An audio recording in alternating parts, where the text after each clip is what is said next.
So now we get to the most difficult thing to talk about right before lunch, and that's laser hair. This is like the least exciting thing I have to offer you.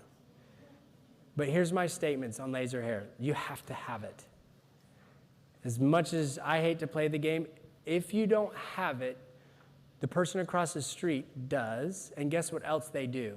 They do all the stuff that you want to do on your patients, your Botox and your Morpheus. And so the way I position hair, and this is just a me thing, I'm sure there's a ton of people that have a very robust hair practice. Keep working, keep doing that, that's awesome. But if you don't have a robust hair practice, this is absolutely vital and necessary for retention.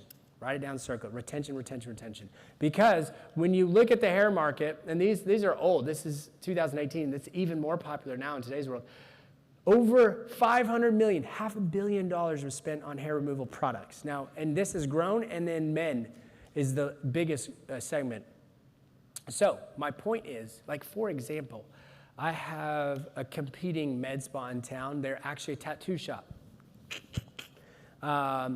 His wife went to esthetician school, started her own thing within the tattoo shop. They started with laser removal tattoos. Makes a lot of sense because her husband's a tattoo artist. Hey, let's remove this and then we'll tattoo you with a replacement.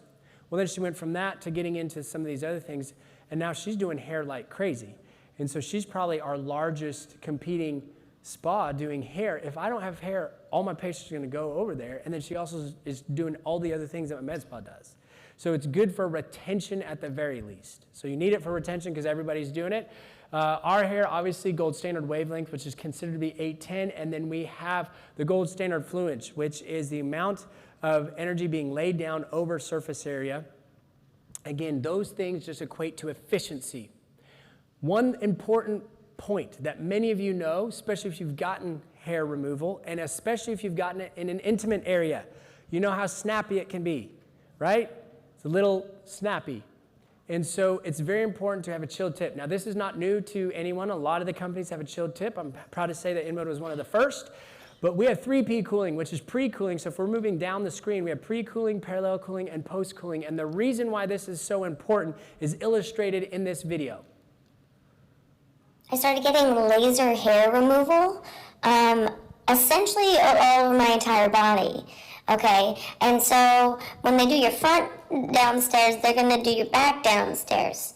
Okay, and when they do your back downstairs, they make you spread them.